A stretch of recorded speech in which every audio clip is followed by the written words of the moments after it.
Some fathers grieve in silence. Others bury their pain under old habits, half-finished fences, and long rides into town they no longer need to take. But Sawyer Brandt didn't bury anything. He simply locked it away. In the attic, in the shed, and most of all in his chest. He'd lived alone for years on that quiet patch of land in Missouri, keeping the porch light on like a lighthouse no one was sailing toward. That morning, the wind brought someone unexpected. A motorcycle rumbled down the gravel path, not the type of noise that belonged to neighbors or mailmen. Sawyer opened the door before the knock came. Standing there was a man in his 30s, lean build, wind-bitten face, jacket dusty from the road. Around his neck, a silver chain glinted under the morning sun, and hanging from it were 2 dog tags. Sawyer's eyes locked on the name engraved on one of them. Ethan Brandt. His knees nearly buckled. It was the name he hadn't spoken aloud in almost a decade. The name he still whispered in his sleep. The name he'd once roared in anger at a 17-year-old boy standing at that same porch, suitcase in one hand, tears in the other. The stranger's name was Ridge. He said he met Ethan recently, not in some far-off war zone, but in a quiet town near the Mexican border. Said Ethan was alive, safe, different name, different life, but the same boy behind the eyes. Sawyer didn't speak. He stared. At Ridge, at the tin, at the patch of porch floor where Ethan once tripped chasing the dog. He had always told himself Ethan had died in the war. It was easier that way, cleaner than facing what really happened. The truth: he had thrown his only son out the door the day he found out Ethan was gay. No war had taken Ethan away. Sawyer had. He remembered the news of Ethan enlisting. Then silence. The years passed. No calls, no letters, only guilt, dressed up as grief. But now there was a thread, a fragile one, hanging around a stranger's neck. Ridge didn't ask for anything. He just looked Sawyer in the eye and said, "He didn't talk bad about you." Not once. Those words shattered something, because Sawyer knew he didn't deserve them. Inside the house, on the old dining table, still sat a birthday card he'd written but never sent. He had scribbled and scratched over the words a dozen times, but one line had remained. "If you're reading this, it means your father found the courage to come find you." Maybe it wasn't too late. He looked out toward the road Ridge had come from, then back at the tags. His hands trembled, not from age, but from something closer to hope. The porch light had never gone out. Now, maybe, just maybe, someone might follow it home. If this story touched something in you, stay with us for what comes next. The journey's only begun. Subscribe to Heart Story, where every heartbeat has a story. And if there's anything to take with you today, it's this: sometimes the door you slam shut is still waiting quietly to be opened. The road stretched far and straight, carved between the endless fields of golden hay and aging barns leaning into the wind. Sawyer Brandt hadn't traveled like this in years. He wasn't used to the rumble of a motorcycle beneath him, the wind clawing at his jacket, or the quiet company of a man he barely knew.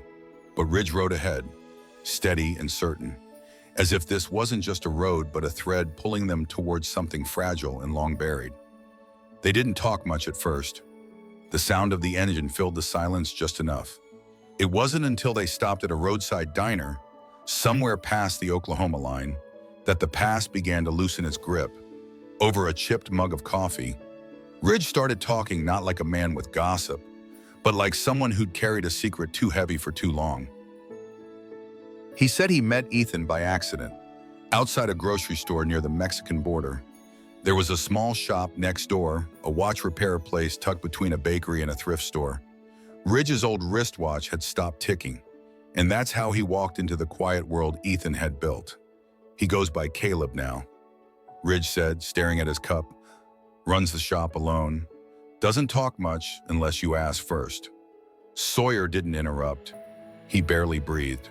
Ridge told him Ethan lived simply, fixed clocks, tuned pocket watches, and gave discounts to kids who brought in broken alarm clocks for their grandparents.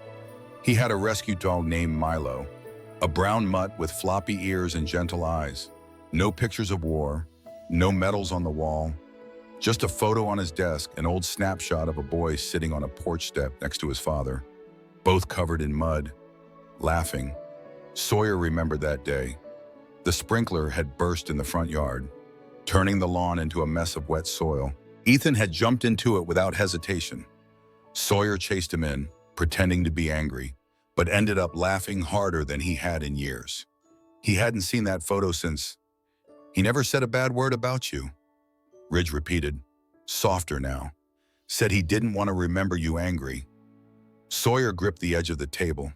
He had always feared that Ethan carried hatred in his heart, that the last thing he saw his father's hand pointing to the road, his voice shaking from fury and fear, had turned to poison over the years.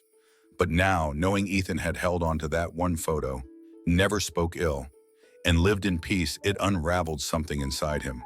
Not guilt? Not exactly, something closer to grief with no name.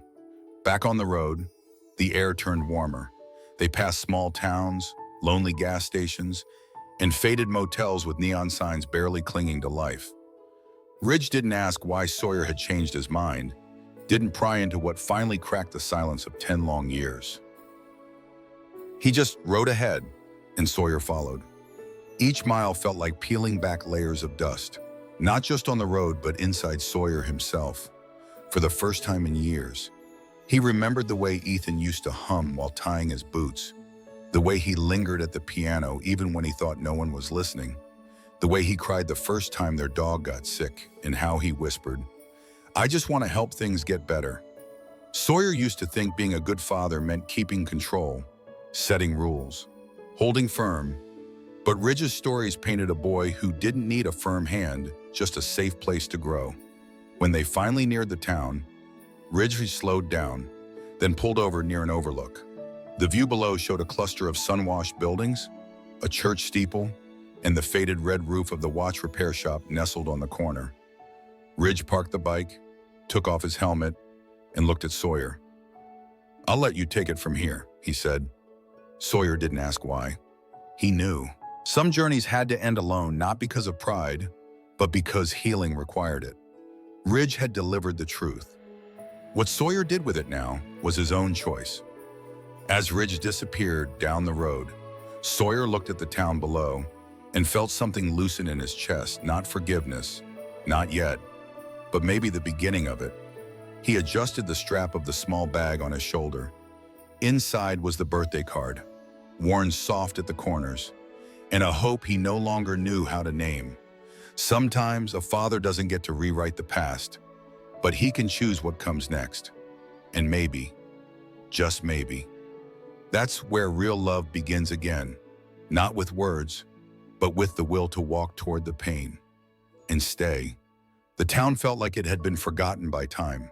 A single main road ran through its heart, flanked by old buildings with sun-faded signs and porches lined with rocking chairs no one sat on anymore. Sawyer Brandt parked a few blocks away, unsure why his hands were shaking. The ride hadn't tired him, but something inside had.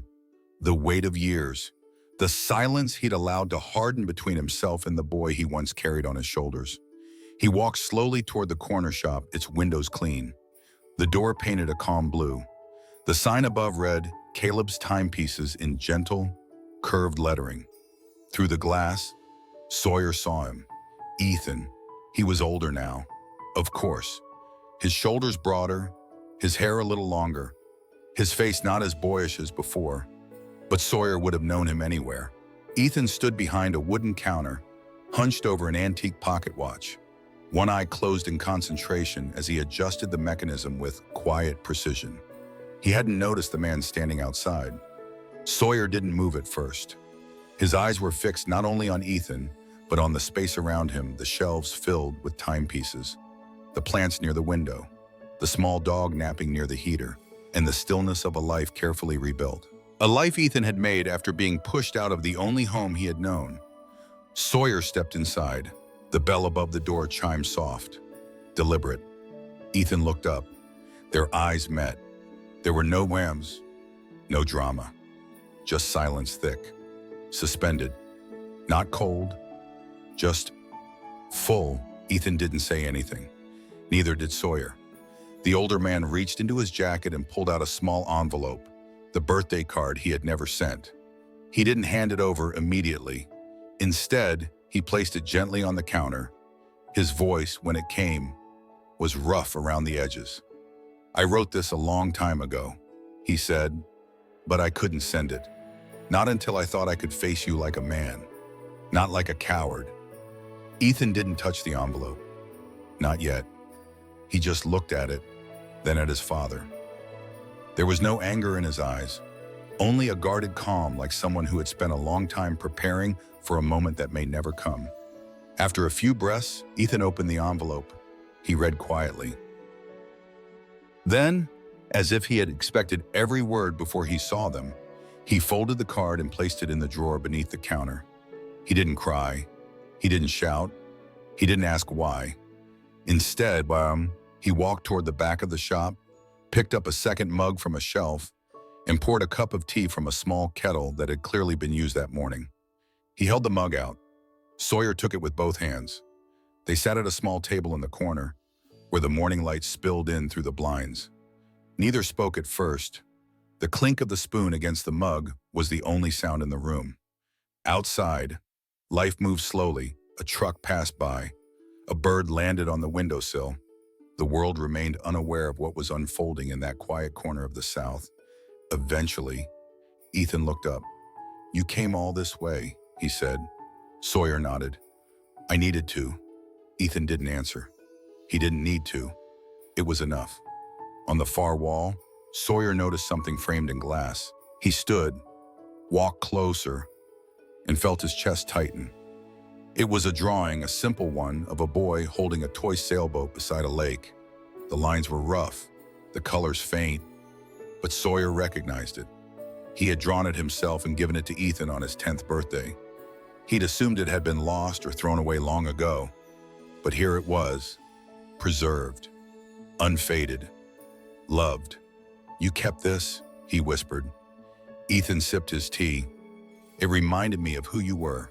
Before everything got heavy, Sawyer sat back down. Slower this time. There was still a long road ahead of them.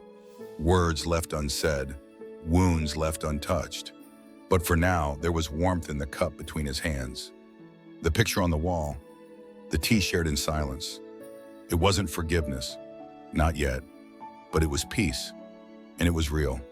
Sometimes, the hardest journeys don't lead us to distant places. They bring us right back to the table we should never have left. And if there's a lesson hiding in the ticking of a repaired clock or the quiet return of a father, maybe it's this: the past doesn't vanish when we run from it.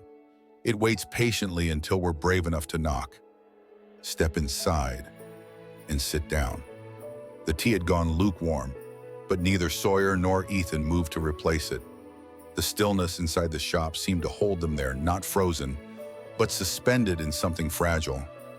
Outside, the sky had shifted, casting soft golden tones across the room. Ethan leaned back in his chair slightly, as if giving himself permission to take up space in his own story again. He looked at his father, not with the weight of resentment, but with the caution of someone learning how to speak a forgotten language. "I still remember when Mom tried to bake your birthday cake and used salt instead of sugar," Ethan said quietly. "She was so embarrassed. You ate the whole thing anyway." Sawyer chuckled, a sound he hadn't let out in what felt like a decade. "She made it with love. That was enough." Ethan smiled faintly. "She always said that. Love would be enough." The name alone, Mom, was enough to crack something open between them. Her absence had been the one thread they both held in common through all those silent years. The woman who softened Sawyer's edges and wrapped Ethan's fears in warmth. Her voice still echoed in memory, humming in the kitchen.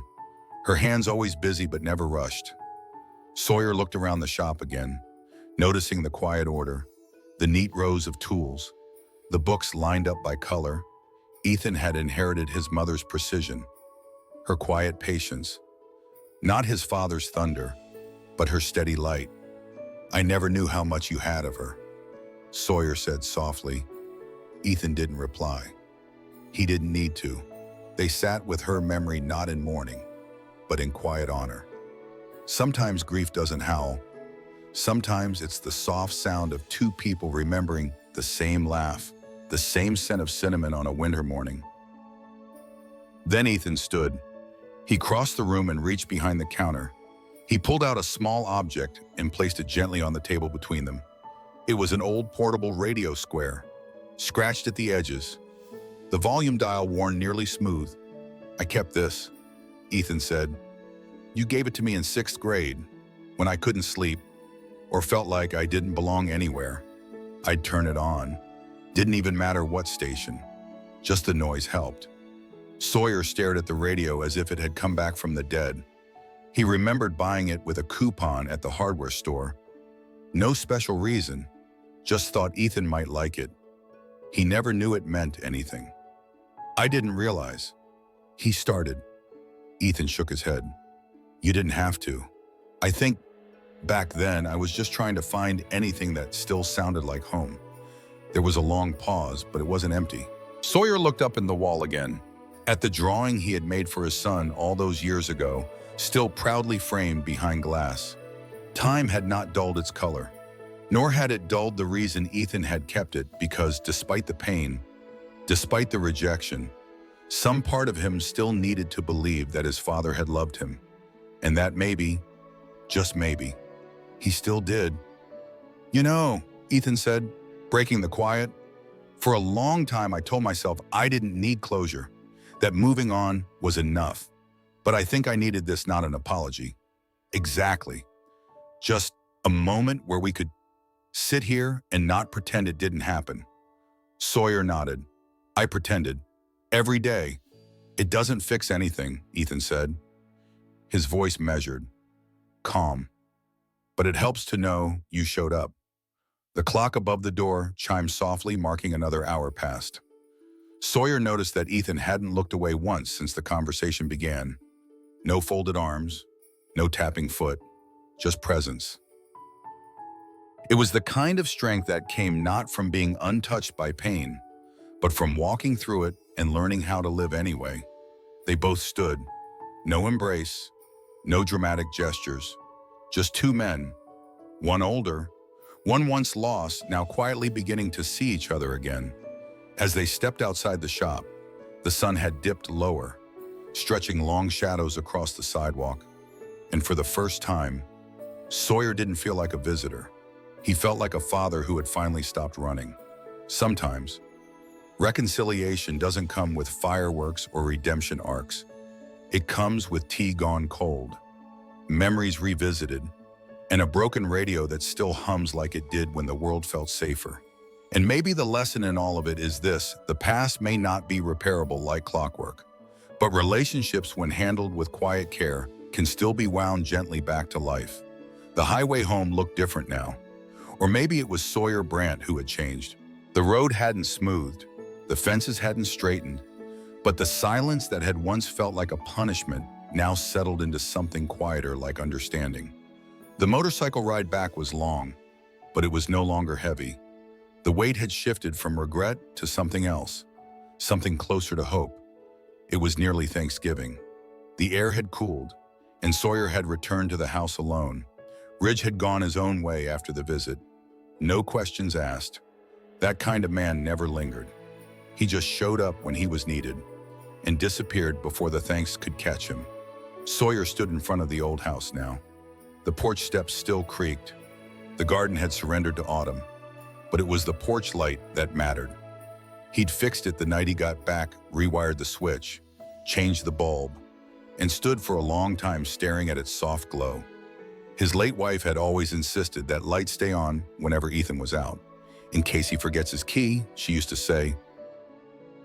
But even after she was gone, Sawyer had left it burning.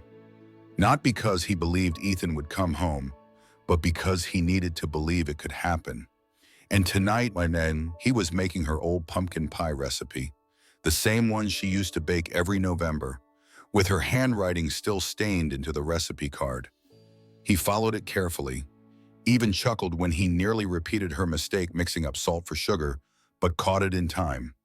As the pie baked, Sawyer cleaned up, set the table for one out of habit, then hesitated. He added a second plate.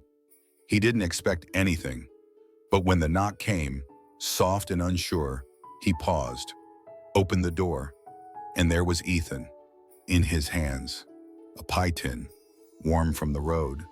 At his feet, the same scruffy rescue dog Ridge had described Milo, tail wagging nervously, and behind Ethan, just a step back but close enough to belong, stood a man, slightly younger, warm eyes, clay under his fingernails, dressed in a denim shirt and a nervous half-smile. "This is Alex," Ethan said simply. "He's someone important." Sawyer's chest tightened, not from resistance, but from the years of absence between them that suddenly collapsed into this very moment. He looked at Alex, then at Ethan, and Sawyer, the man who had once slammed a door so hard it stayed shut for a decade, stepped forward, offered his hand, and said quietly, "Thank you for making him smile." Alex shook his hand, surprised. They came inside. The dog found a warm rug. The table, once set for one, now had 3 chairs. It wasn't perfect. There were long pauses, a few stumbles in conversation. Ethan offered a story about the watch shop's regulars. Sawyer told a short tale about nearly burning the crust. Alex mostly listened, occasionally chiming in with a dry joke that made Ethan laugh. That laugh that was the sound Sawyer had missed the most. And now it echoed off the walls like it had never left. They didn't toast. They didn't pray. They just ate, like people who were learning how to be a family again. Later that night, Sawyer stepped out onto the porch. The light above buzzed softly in the cold air. Inside, Alex was washing the dishes. Ethan was showing him how to work the old heater. The dog had claimed the blanket on the couch. Sawyer looked up at the sky. No grand signs, no fireworks, just stars. But maybe that was enough, because sometimes healing isn't a speech.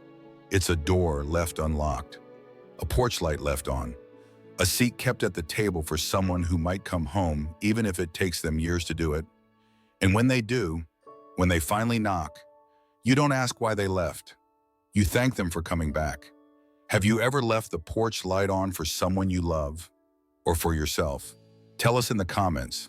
And if this story spoke to your heart, subscribe to Heart Stories, where every story lights the way home.